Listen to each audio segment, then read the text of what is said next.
यदि आप लॉ पढ़ना चाहते हैं तो कहीं और क्यों जाना। हमारे ऐप को डाउनलोड करें और लॉ पढ़ें। नमस्ते सदा वत्सले मातृभूमि। पाकिस्तान ने हिंदुस्तान का जो जम्मू कश्मीर का पोर्शन बहुत बड़े हिस्से को कब्जा करके रखा है। मैं कहता हूं कि मोर देन 60% पाकिस्तान ने उस समय की हमारी देश की सरकारों की गलत पॉलिसीज़ की वजह से या गलत डिसीजन की वजह से जो कब्जा करके रखा है, जिसमें गिलगित बाल्टिस्तान, मीरपुर, मुजफ्फराबाद, अक्साई चीन ऐसा पोर्शन आता है। अक्साई चीन तो चीन के कब्जे में है, लेकिन बाकी पोर्शन सब पाकिस्तान के कब्जे में है, जिनको पॉपुलरली हम पाक ऑक्युपाइड कश्मीर या पाक ऑक्युपाइड जम्मू कश्मीर, लद्दाख कहते हैं। उस पोर्शन पर पाकिस्तान, हम सब जानते हैं कि उस पोर्शन पर एयर स्ट्राइक हुआ, उस पोर्शन पर सर्जिकल स्ट्राइक हुआ और लगातार भारत सरकार उस पर कुछ ना कुछ करता है, क्योंकि उन जगहों पर पाकिस्तान सरकार किसी न किसी प्रकार से आतंकवाद को पनपाता है। वहाँ की डेमोग्राफी चेंज कर रहा है, आतंकवादी वहाँ ट्रेनिंग लेते हैं और पूरे विश्व में एक्सपोर्ट किए जाते हैं। इसमें कोई शक नहीं है कि वो वही क्षेत्र हैं जहाँ पर अमेरिका ने कभी हमले किए, तालिबानियों को पकड़ा, ओसामा बिन लादेन को पकड़ा और बहुत सारे आतंकवादियों को वो पकड़ते रहे। ये वही क्षेत्र है जो हमारा है। पाकिस्तान लगातार हिमायत करता रहता है, भारत सरकार लगातार उनको चिता रही है, कई बार उनको नोटिस कर चुकी है पिछले कुछ दिनों में कि आप पीओके खाली करिए, इसके अलावा वहाँ कुछ मत करिए। चाहे उन्होंने वहाँ कोविड-19 के मरीज ठहराए हों तब, चाहे वहाँ पर उस क्षेत्र में उन्होंने गिलगित बाल्टिस्तान ऑर्डर पास किया हो तब, चाहे वहाँ जो बौद्ध मठ हैं, बौद्ध क्षेत्र हैं, उन क्षेत्रों को इस्लामिक रंग देने की कोशिश करी हो, तो हर बार भारत सरकार ने अभी खुलकर उनको बोला कि आप इस जगह को खाली करिए। लेकिन कल की जो घटना है, उस घटना से ऐसा लग रहा है कि भारत सरकार उस पर इम्प्लीमेंटेशन पर आ गई और जो एयर स्ट्राइक और सर्जिकल स्ट्राइक थी, that was in practice only. वो प्रैक्टिस के लिए किया गया था कि वहाँ पर प्रैक्टिस कर ली जाए और वहाँ प्रैक्टिस करके ये देख लिया जाए कि क्या क्या हो सकता है। इसलिए हमने दोनों स्ट्राइकें अपने ही क्षेत्र यानी कि पाक ऑक्युपाइड जम्मू कश्मीर क्षेत्र में ही की। पाकिस्तान लगातार उस क्षेत्र से, चूंकि वो ऊंचाई पर है, उस क्षेत्र से हमारे क्षेत्र सिविलियन एरिया में गोलीबारी करता है और वो गोलीबारी करके जब आर्मी का ध्यान उस तरफ जाता है तो वहां से इन्फिल्ट्रेशन करवाता है, भारत में आतंकवादियों की एंट्री करवाता है। हम लगातार देख रहे हैं पिछले 10-12 दिन से, जब से जम्मू कश्मीर की पॉलिटिक्स को नजरबंद से हटाया है, उनके सहयोग जरूर रहे होंगे, उनके सहयोग से आतंकवादी अभी वहाँ सब नई नई घटनाएं होने लगी जिसको आर्मी बिल्कुल और जो वहाँ की फोर्सेस हैं, सिक्योरिटी फोर्सेस हैं, वो लगातार एक्शन ले रही हैं। अब सवाल यहां पर यह आता है कि वो एरिया हम कब वापस लेंगे। कल की जो घटना है उसमें 10 से 15 पाकिस्तानी फौजों की चौकियों को नष्ट किया हमारी सेना ने। क्यों नष्ट किया? क्योंकि वो इन्फिल्ट्रेशन करने की कोशिश कर रहे हैं। इससे पहले की जो घटनाएं हैं, उन घटनाओं में चाहे एयर स्ट्राइक किया हो, चाहे सर्जिकल स्ट्राइक किया हो, हमने जो भी हमला किया है वो हमला आतंकवादी अड्डों पर किए।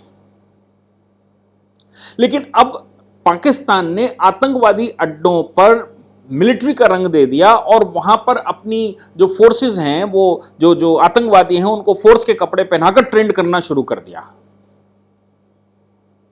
तो इसका सोल्यूशन क्या है? क्योंकि पाकिस्तान ने पहले भी एलिगेशन ये लगाया था कि देखिए, इन्होंने मेरी आर्मी के ऊपर हमला किया और ये इंटरनेशनल लॉज का उल्लंघन है और ये वायलेशन है, फला फला। भारत सरकार ने साफ क्लियर करके फोटो भी दिखाई कि हमने आर्मी पर हमला नहीं किया, हमने उन एरियो पर हमला किया है जहां पर आतंकवादी कैंप थे।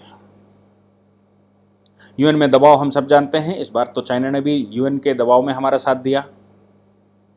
लश्कर तैयबा और जैश ए मोहम्मद पर बैन लगा, इंटरनेशनल क्रिमिनल घोषित किए गए, अंतर्राष्ट्रीय क्रिमिनल संगठन भी घोषित किए गए, आतंकवादी संगठन घोषित किए गए। नतीजा निकला कि पाकिस्तान ने एक नए नाम से, इन संगठनों ने एक नए नाम से आना शुरू कर दिया, दी रेजिस्टेंस फ्रंट। इनमें ये ओरिजिनली जैश ए मोहम्मद और लश्कर तैयबा के ही लोग हैं। और जब हमने डोमिसाइल पॉलिसी वहां पर लागू की जम्मू कश्मीर में। तो अभी अजय पंडिता की वहाँ पर हत्या इन लोगों ने, अजय पंडिता की हत्या के पीछे दो चीज़ें दिखाई दे रही हैं। एक तो ये कि वो कश्मीरी हिंदू है, दूसरा ये कि पाकिस्तान उस एरिया को डिस्टर्ब करना चाहता है, और तीसरा ये कि जो जम्मू कश्मीर के पॉलिटिशियन आर्टिकल 370 के डायल्यूशन के समय पर जेल में थे या जो नज़रबंद थे, उनमें से मोर देन 80% बाहर आ चुके हैं। कुछ रह गए हैं, सैफुद्दीन सोज जैसे लोग रह गए हैं जिनकी पिटीशन सुप्रीम कोर्ट में डाली गई। सुप्रीम कोर्ट ने केंद्र सरकार को होम मिनिस्ट्री को नोटिस भी किया है, जम्मू कश्मीर सरकार को नोटिस किया है कि भाई ये सैफुद्दीन सोज जो कांग्रेस के नेता थे, जिनकी सोच बहुत खराब है, इनको क्यों जेल में रखा जा रहा है, बाकी लोगों को छोड़ रहे हो। तो अब ये जो छूट गए हैं, नतीजा निकला कि जम्मू कश्मीर राज्य में जो वायलेशन बिल्कुल समाप्त हो चुका था, जब से ये धीरे धीरे छूटना शुरू हुए, सारी गतिविधियां वैसी ही चलनी शुरू हो गई हैं। और पाकिस्तान को इनसे बल मिलता है, क्योंकि इनके बगैर कैसे चलेगा? स्ट्रक्चर तो इनके पास ही है ना पूरे जम्मू कश्मीर का, इनके बगैर कैसे चलेगा? उधर इन्फिल्ट्रेशन पाकिस्तान करवाए, रास्ता वहां से दिलवाए, सिविलियन एरिया पर हमला करे, यहां की आर्मी का ध्यान सिविलियन एरिया को प्रोटेक्ट करने में लग जाए, और इन्फिल्ट्रेशन वो वहां से करवा पाए, और जैश ए मोहम्मद और लश्कर ए तैयबा को बैन कर दिया, द रेजिस्टेंस फ्रंट बना दिया, टीआरएफ जिसको कहा गया, टीआरएफ बना दिया, नेता वही हैं, और टीआरएफ ने इसकी जिम्मेदारी ली अजय पंडिता की हत्या की। भारत सरकार के पास कोई और दूसरा ऑप्शन नहीं था। चीन, उनको ये भी लग रहा होगा कि भारत और चीन के बीच में ये जो बाउंड्री डिस्प्यूट चल रहा है, इस डिस्प्यूट के दौरान भारत हम पर कोई एक्शन नहीं लेगा, भारत पहले चीन से निपटेगा। वहाँ के मीडिया भी ऐसे ही कुछ दिखा रही है, जबकि उनको पता नहीं है कि चीन आज सबऑर्डिनेशन पोजीशन पर है, चीन हमसे युद्ध करने की स्थिति में नहीं है। अगर चीन युद्ध भी करता है तो पूरे वर्ल्ड की जो रिपोर्टें आ रही हैं, कल अमेरिका के एक स्ट्रैटेजिकल ग्रुप ने भी एक रिपोर्ट पब्लिश की, जिसमें कहा कि अगर चीन के साथ युद्ध हो जाता है तो 95% युद्ध भारत के फेवर में जाएगा, और हमको वो एरिया जो अक्साई चीन का उसने हमसे 62 में ले लिया था, वो एरिया हमको वापस मिलेगा। हालांकि 62 की चर्चा सब करते हैं, 67 की चर्चा कोई नहीं करता। 1967 में इसी डोकलाम में, जो पिछले 2017 में विवाद हुआ था, इसी डोकलाम में, डोकलाम के बगल में सिक्किम में हमारा युद्ध एक हो चुका है। कई दिन वो युद्ध चला, उस युद्ध में हम जीते थे और समझौता करके वो पीछे वापस गए थे। आज की सिचुएशन भी जो चुशूल में हो रहा है वो वही चल रही है, और चुशूल में जो हो रहा है वो पुरानी चुशूल ट्रीटियों के आधार पर ही चल रहा है। पुरानी चुशूल की जो ट्रीटी है, मैंने आपको पहले भी पीछे बताया था, उसमें तिब्बत और चीन की संयुक्त फौजों ने हमारे साथ एक ट्रीटी की। उस ट्रीटी में बाउंड्री मानसरोवर रखी गई, मानसरोवर के उधर चीन और मानसरोवर के इधर हम। लेकिन पाकिस्तान को ये गलतफहमी हो सकती, क्योंकि उनके पास आज की तारीख में कोई बड़ी शक्ति के नाम पर कोई शक्ति नहीं है, वो केवल चीन के मातहत ही आते हैं, और चीन आधे पाकिस्तान को पहले खरीद चुका है। इसलिए चीन की वाह वाह करना और अपनी जनता को कहीं ना कहीं सेटिस्फाइड करना पाकिस्तान को लगता है, और हौसले उनके इसलिए बुलंद हो सकते हैं कि भारत इंगेज्ड है चीन के साथ। ये तो उनको भी मालूम है कि चीन आज की तारीख में जीतने की स्थिति में नहीं है, लेकिन भारत चीन के साथ इंगेज्ड है, इसलिए हमको मौका मिल गया। हम सब जान रहे हैं कि लगातार बॉर्डर पर टेंशन बढ़ रहा है, और बॉर्डर पर हम अपनी फौजें लगातार बढ़ा रहे हैं, और पिछले एक हफ्ते से बहुत तेजी से वहां बॉर्डर हमने सजाए हैं।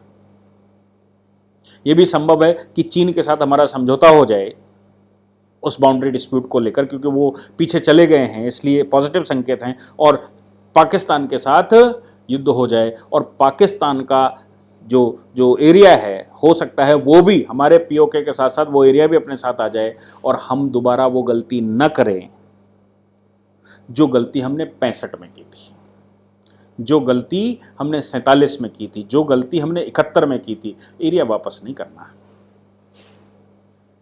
पुरानी स्थिति पे नहीं आना है, हमें हमारा जम्मू कश्मीर तो वापस मिलना ही चाहिए। तो मुझे लगता है कि जो भारत सरकार ने अभी पिछले 3 दिनों में पाक ऑक्युपाइड जम्मू कश्मीर में जो एक्शन लिया है, और कई चौकियां खत्म कर दी, सेनाएं आगे बढ़ रही हैं, इसको अगर हम ये कहें कि ये साइलेंट मोड में अघोषित युद्ध है, और अघोषित युद्ध भी पाक ऑक्युपाइड जम्मू कश्मीर को हमको दे रहा है। इसलिए हमें लगता है कि भारत सरकार को अप्रिशिएट करना चाहिए कि वो आज की ऐसी स्थिति में है, ना ही वो चीन से समझौता करने की स्थिति में, ना ही पाकिस्तान से। अपनी सॉवरेंटी को लेकर हम किसी से समझौता नहीं करेंगे, ये हम सभी को ध्यान रखना चाहिए। इस पूरी ऑर्गेनाइजेशन को चलाने के लिए आप नीचे डिस्क्रिप्शन से हमारे ऐप को डाउनलोड कर सकते हैं, जिससे कि लॉ स्टूडेंट्स को, लॉयर्स को और आम आदमी जो लॉ जानना चाहता है वो पेड प्लस फ्री क्लासेस का लाभ ले सकता है।